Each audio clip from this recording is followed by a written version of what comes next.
What's going on, everybody? Welcome back to Destination Pro Wrestling. In this video, we got some Adam Cole AEW news. His future was revealed with WWE, why he ultimately turned him down. He had a lot of great things to say about Vince McMahon and Triple H and Shawn Michaels. It kind of goes to show you as well how little input Vince McMahon had in NXT as well. We're also going to talk a little bit about TNT and AEW. Chris Jericho revealed a funny story, but it's actually kind of messed up and crazy when you think about it, because TNT was very, very upset with AEW and actually almost pulled the plug on them. This story is not being talked about enough, so I want to definitely talk about that. And then we also have a massive update for Bray Wyatt to AEW. There's some things that you guys got to know because it's getting crazy out here in the world of pro wrestling free agency. My name is Ango. This is Destination Pro Wrestling, and let's talk about it. So Adam Cole was recently on TalkIsJericho, and he revealed to Chris Jericho some of the great things that, you know, he loved about his meeting with Vince McMahon and Shawn Michaels and Triple H. Like, he had a great relationship with them. He pretty much noted that Vince McMahon, he only had like one or two conversations with Vince McMahon prior to him, you know, expiring. And when that actually happened, when his contract expired and then he started having conversations with Vince McMahon, there was a lot of plans for Adam Cole. A couple weeks ago, Adam Cole denied all the rumors, basically, of Adam Cole going up to the main roster, being a manager for Keith Lee. But he said something very interesting. He said that he knew WWE had plans and brought it to his attention about changing his name and his look on Raw or Smackdown. He obviously fought against this. This was something that was obviously, it just wouldn't have worked. We all know that if Adam Cole had a new name in WWE, it would have been a terrible and disastrous idea. However, that was one of the things that were offered to him. He actually wanted to stay with WWE. He just started to have a gut feeling about going to AEW, and that's ultimately what he decided to do. The good news here is Adam Cole does not bury WWE. You know, he's been very, very clear about how great his relationship with Triple H and Shawn Michaels is. Even like the fact that he's no longer there, he still maintains a great relationship with those guys, which is awesome to hear because we're so used to seeing AEW guys take shots at WWE. And you guys know that sometimes it does get petty. Sometimes it does get annoying because it's just repetitive. But the good news here is Adam Cole praises all three of them. He praises HBK, Triple H, and Vince. But I find it very interesting when he was talking about the name change idea. I just found that to be very crazy. Like, at what point would you have decided, like, hey, let's bring in this guy with like a million years of wrestling experience, a name outside of WWE, then in WWE NXT becomes one of the top stars of the brand. Let's just change his name. You know, I could only imagine what they would have called him. I've seen something floating on the internet. Maybe WWE would have called him Adam Boom. That just sounds so stupid, but hey, it's WWE, and we all know this is kind of how they work. Maybe it's just a good thing that Adam Cole did not re-sign with them, but it is great to hear that he had great relationship and great meetings with Vince.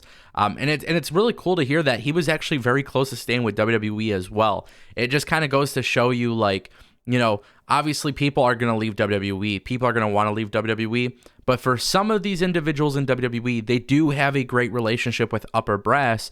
And it tells you a lot when he talks highly of Triple H and Shawn Michaels. It tells you a lot about Vince McMahon not really sticking his nose in the NXT product. And then also Triple H and Shawn Michaels kind of giving him the freedom to do what he wants, but also teach him how to be better. And that's what you would pretty much hope for in any sort of job. TNT, you guys already know things are about to get explosive over here. Chris Jericho revealed on TalkIsJericho a funny story, and to be honest, I don't really think it's funny. I think it's kind of crazy. I think it's actually ridiculous, but hey, I get it. It's television. Chris Jericho basically revealed that TNT was very furious early on with AEW and almost canceled the show. Basically what happened was there was a segment at one point, you know, Chris Jericho had done like a smoking thing, like where he was backstage lighting up a cigar on television, and TNT was so upset about this, they threatened AEW to cancel the show. And Chris Jericho is like kind of laughing about this because, as you can imagine, AEW has done death matches, explosive matches, this match, lights out match. Like, they've done some crazy shit on TV that never gets seen on pro wrestling, especially on the TV level. And the fact that AEW has pushed the boundaries so many times, it is absolutely shocking to hear that TNT would get upset and become furious about this because it's just so smoking a cigar. Especially when you watch some of the other movies and stuff that are played on TNT or TBS or True TV. You would think that that's like the least thing for them to worry about. But nonetheless, AEW literally has never had a segment like this since. And I don't know, man. It kind of scares me when I see something like this. When I hear this podcast and Jericho's talking about this, it just makes me think like, you know, AEW has done a good job. They're not afraid to take risks, which is awesome. But like, if TNT and Warner Media were that close to canceling the show just because of a smoking angle, like a smoking segment, I don't know, man. Like, what is it going to be that they do next that pisses off the executives at TNT? That's what I'm concerned about. But ultimately, I thought this was something that had to be talked about because it's not being talked about enough. The good news is AEW is so great of a wrestling show, it doesn't matter if they have Chris Jericho smoking a cigar backstage.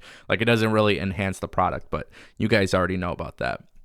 All right, guys, Bray Wyatt to AEW. Tons of stuff happening here, man. It's been an eventful couple weeks. Lots of things coming out about Bray Wyatt and what he's going to do. There was talks of Impact Wrestling.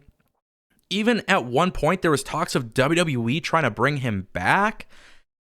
And still, to this day, nobody actually knows what's happening. Now it is being said, and I believe Meltzer was the one who was talking about this, but now it's being said that Bray Wyatt's debut was pushed back from Grand Slam to the Rochester show.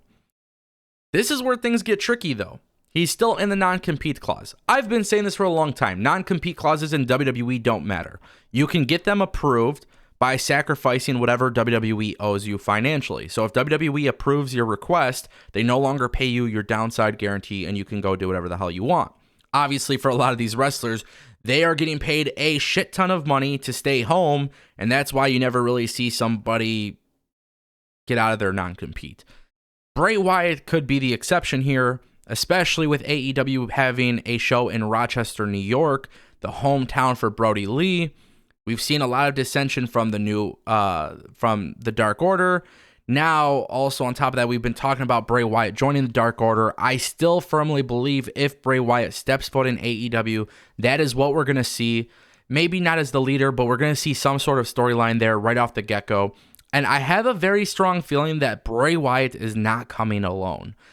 But also, if this does in fact happen and Bray Wyatt debuts in Rochester, New York, I'll be honest with you guys, this is going to be massive. Because right now, as it stands, there's no hype for this show outside of the fact that this is the follow-up show to Grand Slam. We saw how great Grand Slam was. We saw how great Dynamite was right after All Out. This is an episode of AEW. If I were all of you, I would tune in. And trust me, it seems like it's not going to be a missable episode. You're not going to want to miss this one. So what do you guys think about Bray Wyatt showing up in Dynamite Rochester? Do you think it's a big deal? I'm starting to get the impression not everybody wants to see him in AEW. I want to know what you guys think in the comment section down below.